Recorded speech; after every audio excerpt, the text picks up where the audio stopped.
Congratulation team India, comeback করেছে। Team India কামব্যাকের মতোই comeback করেছে। ইংল্যান্ডকে 6 উইকেটে পরাজিত করেছে টিম ইন্ডিয়া এবং 28 বল হাতে রেখে। কনগ্রেচুলেশন। যারা বলছিলেন ইন্ডিয়া শেষ হয়ে গেছে, আমাকে বারবার মেসেজ দিচ্ছিলেন যে কি দাদা তোমার ইন্ডিয়া কই গেল। এটা একটা ভুল ধারণা যে আমার ইন্ডিয়া ভালো খেলে তাই ইন্ডিয়ার প্রশংসা আমি করি। যেই ভালো খেলে তারই আমি প্রশংসা করি অ্যাজ এ স্পোর্টস অ্যানালিস্ট হিসাবে। এখন ইন্ডিয়া যদি বেশি ভালো খেলে, বেশি ম্যাচ ভালো খেলে, সুতরাং তাদেরকে নিয়ে আমি বেশি ভালো বলবো, বেশি বার ভালো বলবো, এটাই তো স্বাভাবিক। দেওয়া নইয়া ফয়দা আছে? ফয়দা নাই। দেশের বাড়ি যাইতে হবে, যাইয়া আম কাঁঠাল খাইতে হবে।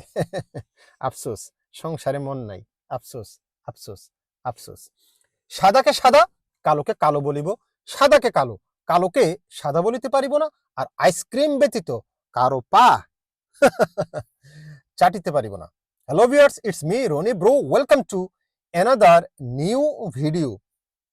বিশ্বকাপ ফুটবলের ভিড়ে ক্রিকেট নিয়ে আসলে খুব বেশি একটা বলা হয় না, খুব বেশি একটা ভিডিও বানানো হয় না, কারণ সবাই এখন ফুটবল বিশ্বকাপের উন্মাদনায় মেতে আছে। কিছুদিন আগে বাংলাদেশ খেলেছিল জিম্বাবুয়ের সাথে, কিছু ম্যাচ হেরেছিল, একটা ম্যাচ জিতেছিল। তারপরে ইন্ডিয়া ইংল্যান্ডের সাথে টি-20 সিরিজ গোহারা হেরে গেছে, সেটা নিয়ে খুব বেশি একটা কথা বলি নাই। অনেকে বলতেছে যে আমি ইন্ডিয়া হেরেছে বলে নাকি আমি ভিডিও বানাই নাই। অনেকেই আমাকে SMS করেছেন, তাদেরকে বলি ভাই আপনাদের জন্য এক বালতি সমবেদনা। আমার ব্যস্ত লাইফে, তার মধ্যে ফুটবল বিশ্বকাপ সবকিছু মিলিয়ে আসলে সময় করতে পারি নাই আমি।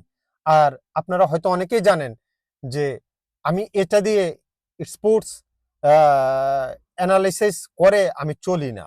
এটা আমার একটা শখের জায়গা, আমি এই জিনিসটা বুঝি, আমি খেলেছি অনেক, যার কারণে শখের জায়গা থেকে আপনাদের সাথে আমার ভাবনাগুলো, চিন্তাগুলো আমরা শেয়ার করি। আমি হয়তো অনেক সময় প্রেডিক্ট করি, এগুলো মিলে। আমি বলি দেখে মিলে তা না, আমার কাছে মনে হয় আপনাদের সাথে আলাপ করি, গল্প গুজব করি, সেই ধরনের কথাবার্তা আমি বলি। এই জন্য অনেক সময় দেখা যায় মিলে যায়, অনেক সময় আবার নাও মিলতে পারে, এটাই স্বাভাবিক। এনিওয়ে, প্রসঙ্গে আসি। ইংল্যান্ডকে আজকে যেভাবে ইন্ডিয়া হারালো, একেবারে টপ ক্লাস। টপ ক্লাস এই কারণে বললাম, কারণ ইংল্যান্ড শুরুটা কিন্তু ভালোই করেছিল। শুরুটা ভালো করার পরে মনে করেন যে 6টা উইকেট খুব তাড়াতাড়ি চলে গেল। এই জায়গায় কৃতিত্ব দিতে হবে ইন্ডিয়ার পেস বোলারদেরকে। এবং যখনই তারা মোটামুটি ভাবে গুছিয়ে উঠেছিল ইংল্যান্ড, তারপরে আবার আকসার প্যাটেলের একটা মারাত্মক একটা স্পেল ছিল, যেখানে তার 4টা উইকেটে সে পেল। লাস্টের সারির ব্যাটসম্যান তারপরেও খুবই ভালো বল করেছে। ইকোনমিক্যাল বলতে পারছি না, কারণ সে আকসার প্যাটেল 9 ওভারে 62 রান দিয়ে 4 উইকেট পাইছে। কিন্তু সবচেয়ে বড় কথা হচ্ছে ইংল্যান্ডকে ইনিংসটা গুটিয়ে নিতে বাধ্য করেছে। শুরু থেকে যদি একটু বলি, ইংল্যান্ডের ব্যাটসম্যানরা বেন ড্যাকেট কিন্তু আপনার 43 রান করেছিল। জো রুট কিন্তু শেষ পর্যন্ত টিকেছিল 76 রানে, কিন্তু তার সঙ্গ দেওয়ার মতো কেউ ছিল না জো রুটের, যার কারণে ইংল্যান্ডের ইনিংসটা 258 রানে তারা শেষ করতে বাধ্য হয়েছে 10 উইকেট। এই জায়গায় জাসপ্রীত বুমরা অনেকদিন পরে আমি তাকে দেখলাম, ভালো লাগছে। যদিও খুব বেশি ভালো বল করতে পারে নাই, তবে উইকেট না পেলেও ইকোনমিক্যাল আমি বলতে পারি যে 9 ওভার বল করে 31 রান দিয়ে একটা উইকেট কিন্তু জাসপ্রীত বুমরা পেয়েছে। জাসপ্রীত বুমরাকে অনেকদিন পরে দেখার পরে আসলে অন্যরকম একটা শান্তি লাগছিল আমার মনে আর কি। এখন আবার অন্যরা বলবেন যে যে ভাই আপনি তো ইন্ডিয়ার দালাল। ভাই জাসপ্রীত বুমরা ভালো বলার, ভালোকে ভালো বলতে হবে। তারপরে আসেন প্রসিদ্ধ কৃষ্ণা, 10 ওভারে 2টা মেডিন দিয়ে 50 রান, 2টা উইকেট পেয়েছে। তারপর নতুন একটা বোলার দেখলাম, কি গুরনুর ব্রার না জানি কি নাম, সে কয় উইকেট পাইছে? 2 উইকেট পাইছে 9 ওভারে, যদিও একটু চাপা মার খেয়েছে, 9 ওভারে 60 না 62 রান দিছে। লাস্ট মুহূর্তে আমি যদি বলি, যেটা ইনিংসটাকে গুটিয়ে নিয়েছে ইংল্যান্ডের, সংক্ষিপ্ত করে দিয়েছে ইংল্যান্ডের, সেটা হচ্ছে আকসার প্যাটেল। আকসার প্যাটেল যেটা বলছিলাম 9 ওভারে 62 রান দিয়ে 4 উইকেট পাইছে, যথেষ্ট ভালো। আকসার প্যাটেল শুধুমাত্র বোলিং ডিপার্টমেন্টেই তার অবদান রাখে নাই, ব্যাটিং কিন্তু অসাধারণ ব্যাট করেছে। তার ব্যাটিংটা আমি পরে আসছি। অনেকদিন পরে আসলে স্পোর্টস নিয়ে মানে ক্রিকেট নিয়ে 10 মিনিটের লং ভিডিও বানাচ্ছি, কারণ এতই আসলে ব্যস্ত লাইফ, ইউরোপের লাইফ, আসলে খুব বেশি কথা বলার সময় আসলে পাই না। দেখা যায় জব থেকে ফিরি, খেলাটা দেখা হয় সবসময় আমার মোবাইলে, সবসময় আমার সামনেই থাকে, চোখের সামনে আমি মানে থাকে খেলাটা, ম্যাচ আমি দেখি, কিন্তু ওই পরবর্তীতে কথা বলা, এটা নিয়ে ভিডিও বানানোটা আর হয় না। এনিওয়ে, আজকে বিরাট কোহলি আমার অনেক ফেভারিট প্লেয়ার, তাকে দেখলাম ভালো লাগলো, রোহিত শর্মাকে দেখলাম ভালো লাগলো, যদিও তারা আজকে কেউই রান করতে পারে নাই, তবে তাদের উপস্থিতি আমাকে আনন্দিত করেছে।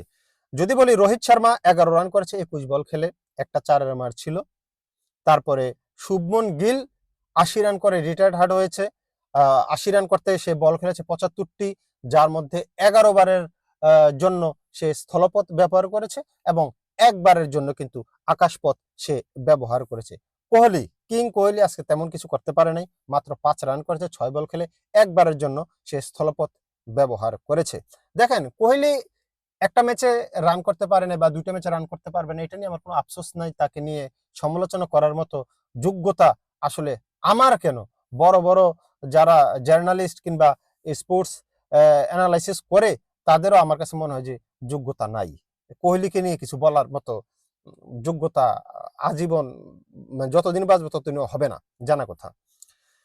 তো কোহলি এবং রোহিত শর্মার উইকেটগুলা খুব তাড়াতাড়ি পড়াতে কিছুটা আমি ভাবছিলাম যে প্রেসারে পড়বে টিম ইন্ডিয়া, কিন্তু সেই প্রেসারটা আসলে পড়তে দেয় নাই। শ্রেয়াস আয়ার কিংবা ওয়াশিংটন সুন্দর দুজনই খুবই যথেষ্ট ভালো খেলেছে। প্রথমে 43 রানে উইকেট পড়ে রোহিত শর্মার, পরবর্তীতে 48 রানে বিরাট কোহলির উইকেটটা পড়ে। সেই জায়গাটা থেকে ইনিংস গুলাকে যে বিল্ড আপ করার দরকার ছিল, শ্রেয়াস আয়ার খুবই ভালো খেলেছে। আর যদি বলি, শ্রেয়াস আয়ার 35 রান করেছিল 53 বলে, 2 বারের জন্য সে স্থলপথ ব্যবহার করেছে। ওয়াশিংটন সুন্দরের ইনিংসটা খুবই সুন্দর ছিল, 52 রান 63 বলে, 4 বারের জন্য সে সরি 4 বারের জন্য সে স্থলপথ ব্যবহার করেছে এবং একবারের জন্য সে আকাশপথ কিন্তু ব্যবহার করেছে। তারপরেই যে আকসার প্যাটেলের অলরাউন্ডার নৈপুণ্য যেটাকে বলে, সে করে দেখিয়েছেন। 4 উইকেট পাওয়ার পরে ব্যাটিংয়ে এসে 57 রানের একটা ইনিংস খেলেছে 52 বল থেকে, যেখানে 5 বারের জন্য স্থলপথ ব্যবহার করেছে এবং একবারের জন্য কিন্তু সে আকাশপথ ব্যবহার করেছে। এজ এ অলরাউন্ডার হিসাবে যে ভূমিকা রাখার দরকার ছিল দলে, ঠিক তেমনটাই ভূমিকা কিন্তু আকসার প্যাটেল রেখেছে। অসাধারণ খেলেছে, ব্যাটে বলেন, বোলিংয়ে বলেন, অসাধারণ অলরাউন্ডার পারফরমেন্স। উইকেটটা ধরে রেখেছে 48 রানে 2 উইকেট যাওয়ার পরে, যেটা বলছিলাম সুন্দর এবং গলায় কি জানি আটকাইছে, আম কাঁঠাল খাইতে হবে, সরি 2বার আপনাদেরকে ডিস্টার্ব করলাম। সুন্দর এবং এই যে শ্রেয়াস আয়ার কিন্তু আপনার উইকেটটা সুন্দরভাবে ইনিংসটা বিল্ড আপ করেছে এবং পার্টনারশিপটা বিল্ড আপ করেছে। 43 রান দেখে দেখেন 157 রান পর্যন্ত নিয়ে গেছে। পরবর্তীতে আবার কাছাকাছি সময়ে তারা আউট হয়েছে। শ্রেয়াস আয়ারের কথা বলছিলাম, ওই যে 157 রান 160 রানে 2 উইকেট তখন যায়, টোটাল 4 উইকেট যায়, কিন্তু আপনার আকসার প্যাটেল অন্য প্রান্ত থেকে ম্যাচটাকে নিয়ে গেছে শেষ পর্যন্ত।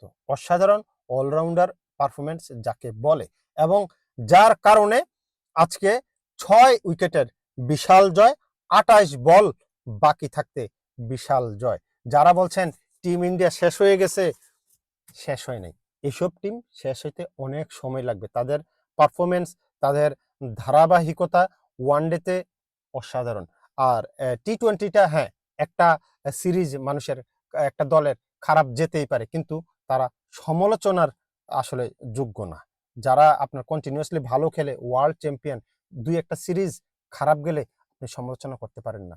এনিওয়ে, শুভকামনা থাকলো টিম ইন্ডিয়ার জন্য, নেক্সট ম্যাচগুলোর জন্য। যদি সংসারে মন থাকে চ্যানেলটাকে সাবস্ক্রাইব করবেন।